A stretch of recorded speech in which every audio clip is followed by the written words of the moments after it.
नागपुर के पांचपावली इलाके से एक बड़ी खबर सामने आई है, जहां पुलिस ने छापेमारी कर हथियारों का एक बड़ा जखीरा बरामद किया है।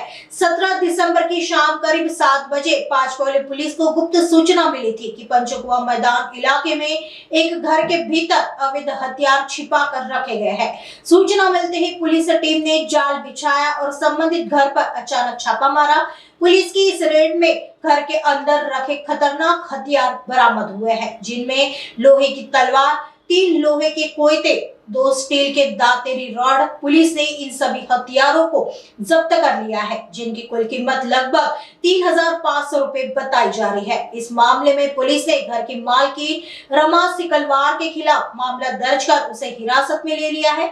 शुरुआती पूछताछ में रमा ने बेहद चौंकाने वाला खुलासा किया है। महिला का दावा है कि ये हथियार उसके नहीं है, बल्कि फरार आरोपी राहुल मासूरकर और उसके 2 साथियों इरशाद और नौशाद ने उसके पास रखने के लिए दिए थे। फिलहाल पुलिस ने मुख्य आरोपी राहुल मासूरकर और उसके दोनों साथियों की तलाश तेज कर दी है।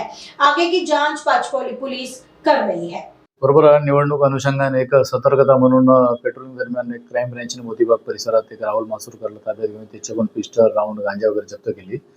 त्याच ठिकाणी आम्ही भेट देऊन परत याचं कोणत्या ठिकाणी वास्तव्याचं आहे हे शोध घेऊन वैशालीनगर येथे त्याच्या मामाच्या घरी, मामा मरण पावलं मामीच्या घरात कायदेशीर घरजडती घेतली असता त्याच्या ठिकाणी 3 कोयते, एक चाकू आणि 2